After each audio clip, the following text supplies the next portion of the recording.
It's a great opportunity to be with everyone here. This event, I wish you a successful event. After the great presentation from our friends from Uptime, I think need to, just within this short presentation, just to remind ourselves about the increasing demand that we have and the change in the demand that we have. So the change in the demand that we have didn't just change in about the increase, the demand that we have from bandwidth perspective. It's actually driving the consumer behavior. How consumer behavior changed is, for example, 10, 15 years ago, if you want to book a room in a hotel, the first thing you will look for, where's the location of this hotel? Now things are changing. If this hotel is not connected, it doesn't have high-speed internet, I would drive more 10, 15 minutes in order to get this functionality. So we found out for example, by 2020, there will be more than 30 million IT devices connected. So all this growth and increase in the demand in Corning divide us in order to increase the connectivity as becoming the fourth utility. What does that mean? That means from cooling perspective, from power perspective, connectivity is becoming an essential thing to think about, and to think about from a different perspective, from design, how we are leading this.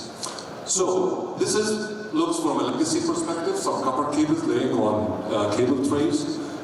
In the new way, we found only one fiber cable can have this bandwidth, can have this opportunity to deliver the hungriness of this new data center GPUs that are requesting this bandwidth demand.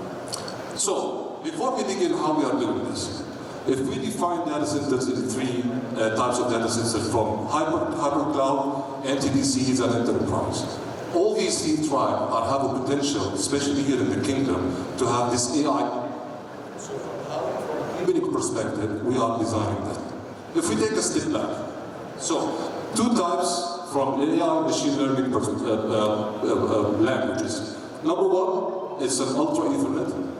Number two, it's an InfiniBand.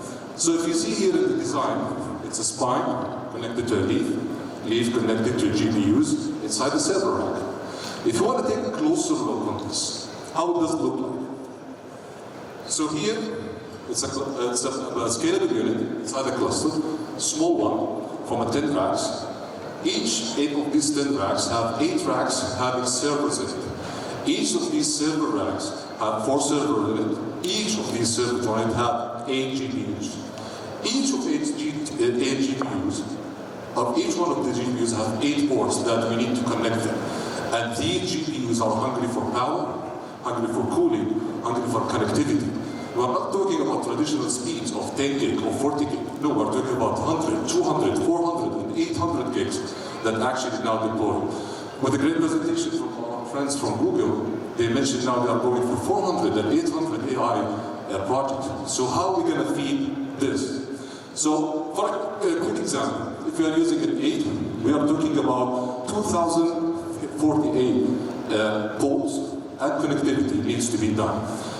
In order to do that, in Corning we have developed a passive cable infrastructure. If you see here in the middle, there is a compute dual port of an OSP. They are on a base 8 fiber. So we can connect, break out these speeds, we can save on the power, we can save on the space, so we can have more saving from a CapEx and OpEx in the future.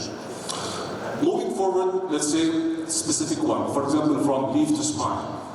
Now they're starting from, as I said, 400 gigabits, and it can scale up to 800 gigabit. It can be done on 4 and single modes.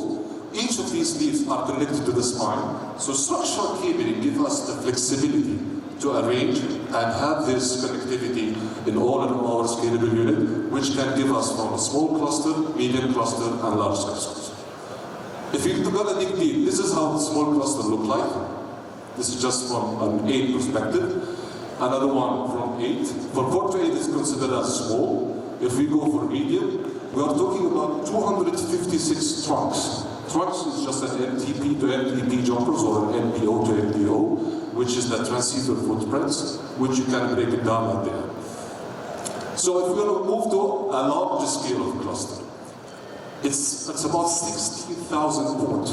fix the standard port of these GPUs, they could be connected, and break it out from 800 to 400 gig, up to 100 gig, and to the GPUs connected. So all these mesh networks, we need to enable them, we need to be connectorizing them, because all of these millions of dollars that are spent in this DC build, we always forget what does it really matter.